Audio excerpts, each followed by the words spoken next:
भक्ती मातेला सुरुवात करण्यापूर्वी परिहार द्यायचा तो असा,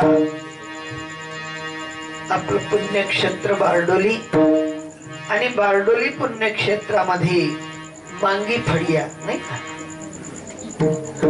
मांगी फडिया, जसं नाव तसं वागा. आपण आजपट असले म्हणतात मांगी जेवण आहे आपले. फोन आला आमच्या जयेश बाबांचा, म्हणतो आम्ही जेवण कराशिवाय कीर्तन करावं. साधू म्हणतात जेथे कीर्तन करावे तेथे अन्नाना सेवा.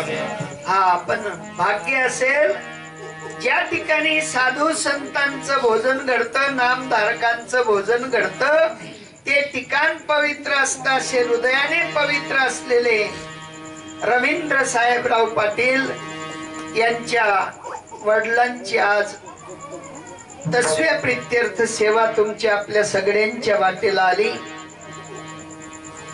स्वर्गीय साहेबराव श्रीपत पाटील यांना आपल्यातून जाऊन 10 तारखेला बाबांचं देहावसान घडलं आणि देहावसान घडल्यानंतर हिंदू धर्म रीतिरिवाजाप्रमाणे 10 दिवसात त्यांचं मात्र दशक्रिया विधीचं कार्य या ठिकाणी मोठ्या अंतकरणाने राबवलेलं आहे. कारण ज्या ठिकाणी हरिदास येतात, ज्या ठिकाणी हरिभक्त येतात, ज्या ठिकाणी नामधारक येतात, ज्या ठिकाणी साधक येतात, ते ठिकाण म्हणजे कुठेतरी पुण्याचा लवलेश त्या घराण्याला असला पाहिजे, त्या जीवात्म्याला त्या पुण्याचा लवलेश असला पाहिजे, तेव्हाच कीर्तन घडतं, अन्यथा नाही. विठ्ठल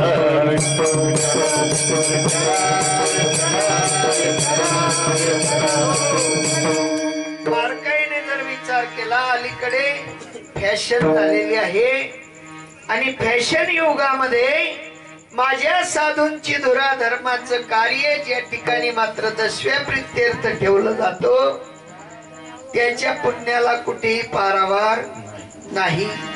साधू महात्मे म्हणतात जोडोनिया धन उत्तम व्यवहारे उदास विचारे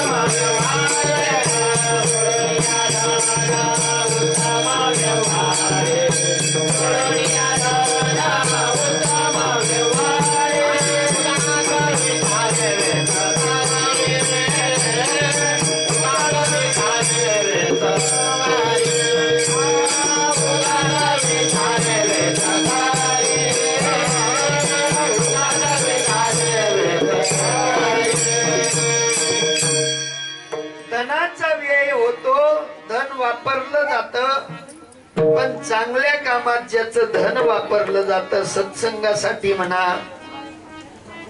कुठे भगवंताच्या कार्यासाठी म्हणा, किंवा आपल्या वाडवडिलांच्या स्मरणार्थ किंवा कुठल्या तरी विशेष विधीला त्या धनाचा जर का खर्च होत असेल तर ते कामी लागतं.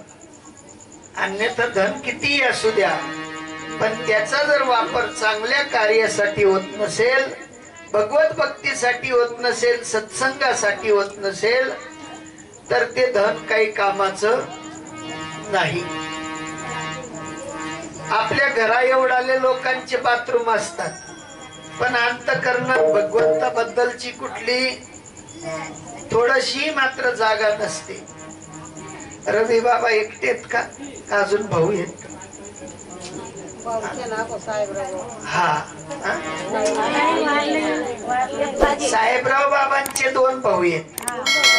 हा, साहेबराव बाबाच नाही भाऊ. रवी बाबा एकला का 2 भाऊ? 2 भाऊ. पटाजन एक विचार करल्या मग सांग म्हणे गाडी उसकी दे असं विठाला विठाला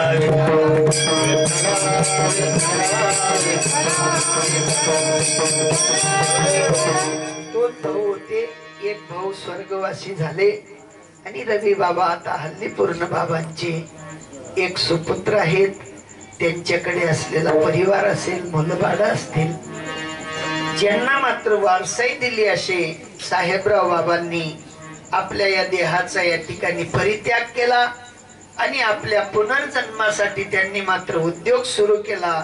त्यांचा पुनर्जन्म चांगल्या कुळात हो, त्यांचा पुनर्जन्म उच्च कुळात हो, त्यांचा पुनर्जन्म संत कुळात हो, नव्हे नव्हे तर जन्मता त्यांना साधुता लाभो एवढ्यासाठी कीर्तन विठ्ठल.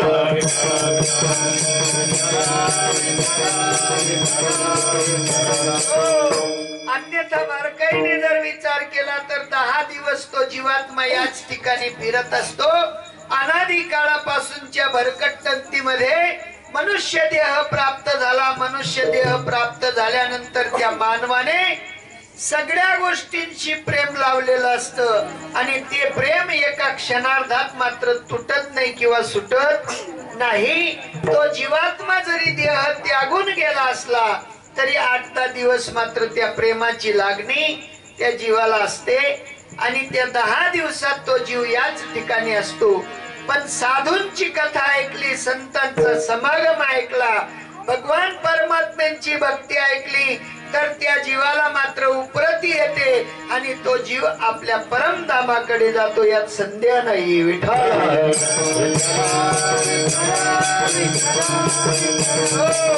कथा कीर्तन का ठेवावं याला कारण आहे, त्याला सूत्र आहे. का तुम्हाला पैसा वय वय करायतात, ती असतात पाय वय वय करायतात नाही ना. या ठिकाणी साधू महात्मे म्हणतात सत्संगाने आत्मदेवाचा भाऊ धुंदुकारी आणि त्या धुंदुकारीचा 7 दिवसामध्ये उद्धार झाला. किती दुराचारीतला दुराचारी असलेला जीव सुद्धा कथा कीर्तनाने पवित्र अंतकरण धारण करून देवाकडे जातो आणि ते पवित्र अंतकरण त्या महात्म्यांनी धारण करावं एवढ्यासाठी तुम्हा आपल्याला सगळ्यांना हा योग आला विठ्ठल.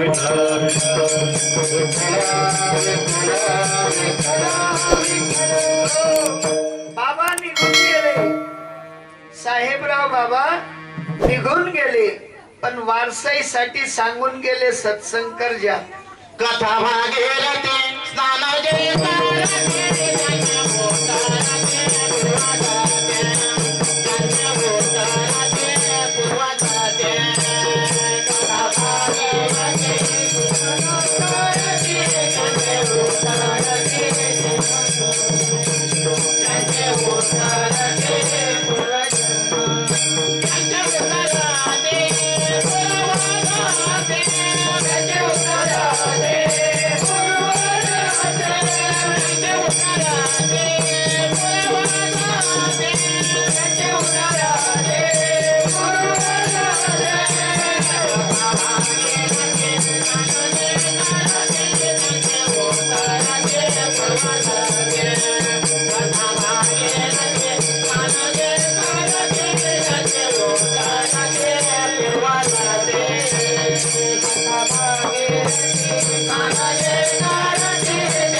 असेल, हल्ली पूर्ण जीवात्म्याचा उद्धार करायचा असेल, कथा भागीरथीत ज्यांनी स्नान केलं, ज्ञान गंगेचे नाले, जे ज्ञान गंगे नाले पूर्णतया जेवणी झाले, तयाचे ऐल थडीच सरले मायाजाळ. मायाजाळ संपवायचं असेल तर कथारूपी भागीरथी मध्ये आंघोळ करायची.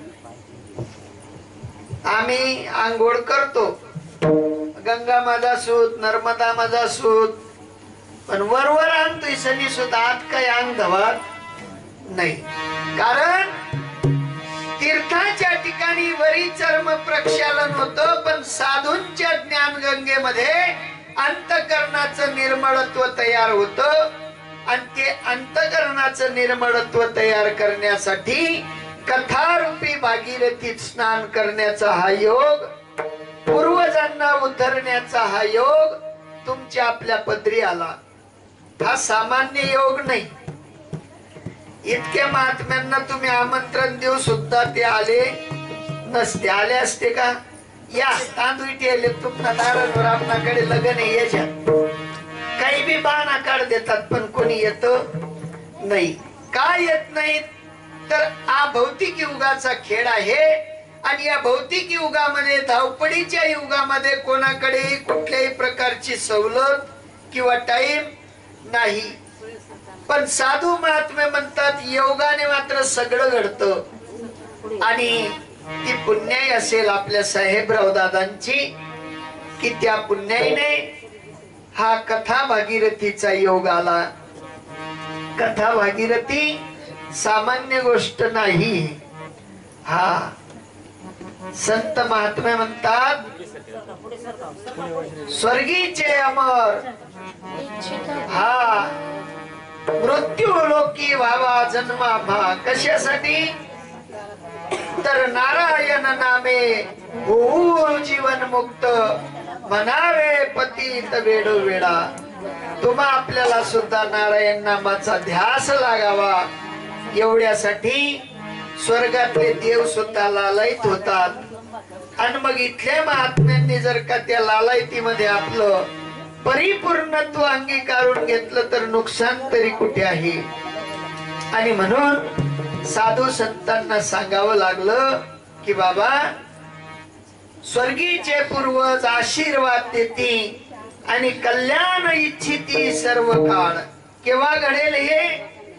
ज्या वेळेला दारी कथा असेल, कीर्तन असेल, भगवत नामाचा विचार असेल, विठ्ठल नाम घोषामध्ये समस्त समाज रंगून जात असेल, तेव्हा हे सगळं काही घडेल, अन्यथा घडणार नाही.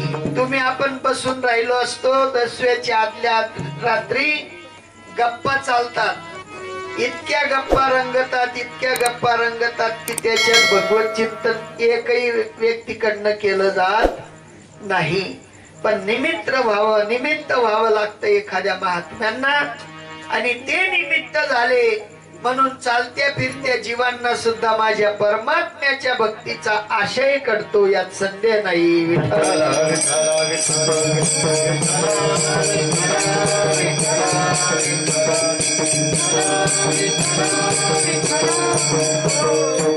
तुम्ही म्हणाल महाराज आम्ही इतक्या वर्षापासून इथे राहतो, कथा केली नाही म्हणून काय आम्ही पापी आहोत का? नाही, पापी नाही आणि पुण्यवानही म्हणता येणार नाही. कारण सोपी गोष्ट आहे, मंदिरात गेल्यानंतर दर्शन घेतलं तर कामना मनात आली तर ते दर्शन नाही, अभिलाषा आहे. पण मंदिरात गेल्यानंतर हात जोडून बिना कामनेने भगवत भक्तीचा आशय धारण केला, देवा मला काही नको, काही नको, तुझ्या पायावर माझं चित्त राहो, असं किती जण मागतात. हात जोडले, देवाकडे पाहिलं, देवबा मला काहीच नको, तुझी भक्तीच दे, असं कितला जण मागत. कोण नातल्या अंडोर मागी, कोण पोऱ्याला अंडोर मागी. हा बिना अभिलाषेने भक्ती होत नाही. निदान पोऱ्यानं लग्न तरी होई जावं असं तरी मागे. हा कारण ताना तानी नाही येऊ घे, पोरवाला देखील असली.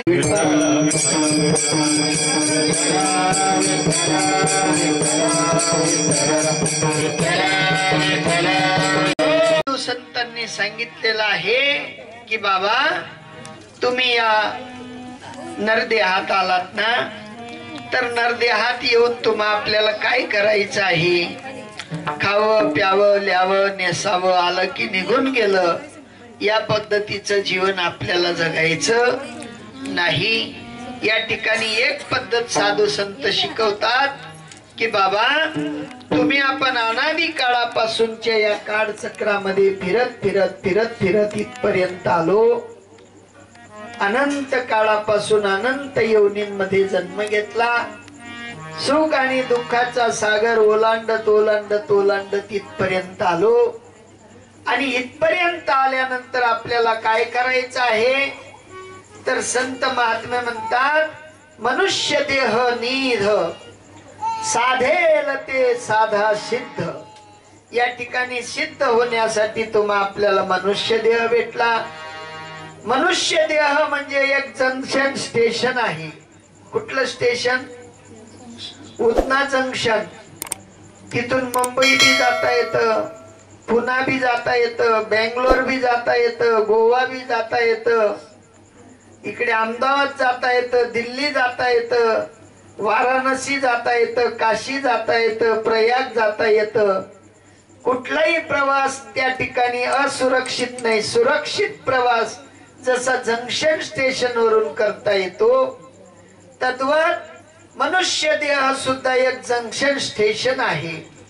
आणि त्या जंक्शन स्टेशन वरून आपल्याला कुठली गाडी धरायची? स्वर्गाची धरायची, नरकाची धरायची, का देवत्वाची धरायची? हे कोणी नक्की करायचं? किती जणांना वाटतं देव बनावं? देव बनेन म्हणून लग्न नाही देख ना का? देव बनी होते आजच चालणार असू नाही का? देव बनान काही कोण लिहाऊस नाही. स्वर्गाला जावानी शेवट असले. तुमच्याकडे इलेक्शन लागस का? नाही लागस ना. 5 वरीस. कितला वरीस? 5 वरीस नंतर परत निवडीस आणि येस का तो? नाही. माय घन पैसा खर्च घ्या पण पुढी घ्या निवडणं. तसं स्वर्ग बी तसंच आहे. 5 वरीस. कितला वरीस? तटे इंद्रदेवने 14 पंक्ती एक दिन मा उठी जाते. कितल्या? 8 तरी 5 वरीस आहे. तटे 14 पंक्ती एक दिन मा 14 इंद्र बदली जातात. इंद्र बन शकते तुम्ही? इंद्र बनता येऊ शतमखा यज्ञ कीजे. 1000 यज्ञ करायचे. हत्तीच्या सोंडीसारखं तूप टाकायचं. सोंड सारखं तूप बंद करायचं नाही. तेही 1.25 महिन्या करायचे. किती? बहीण पोरेसले तूप येतच नाही. बटर खाई येतच त्या बाहेरतून. गरमा तूप नाही राहत. बाहेर बटर खाई येत. संत महात्मे म्हणतात हे आम्हाला शक्य होणार नाही. स्वर्गात जाणं घडेल पण पुण्याची पावटी सरे, सवेची इंद्रपणाची उटी उतरे, येऊ लागती माघारे मृत्यू लोका. परत मृत्यू लोकात येणं घडेल. परत मग काय होईल? नाही व सरपंच होतात 5 वरीस काय जलसा होता. आणि आता तोंड उतारी फिरस का तोंड चढाई फिरस? सरपंच तोंड उतरी दा. तस स्वर्ग सुख सुद्धा तोंड उतरवण्याचं काम आहे. स्वर्ग चांगला का? नाही. नरक चांगला. तुम्हाला मागे खाडी आहे ना? खाडी मग कोण फिरत जास्ती?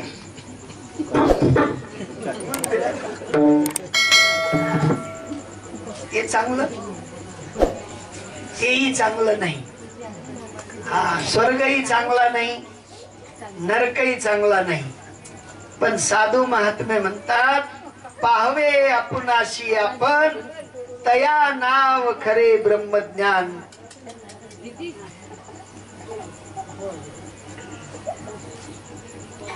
विठ्ठला विठ्ठला विठ्ठला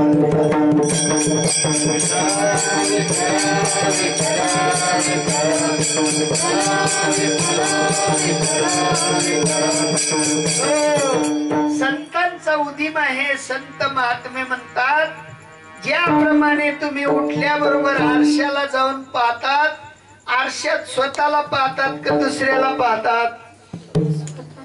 स्वतःला पाहतात. तद्वत या ठिकाणी सुद्धा सगळ्या योन्यांमध्ये एक मनुष्य योनी अशी बनवलेली आहे की त्या मनुष्य योनीमध्ये जंक्शन स्टेशनावर जाऊन देव बनता येतं. काय बनता येतं? नवे नवे. तुमच्यात आणि देवात अंतर नाही. जर अंतर राहिलं असतं तर तुम्ही देव बनले नसते तुका म्हणे हात स्वयंवर गप्पा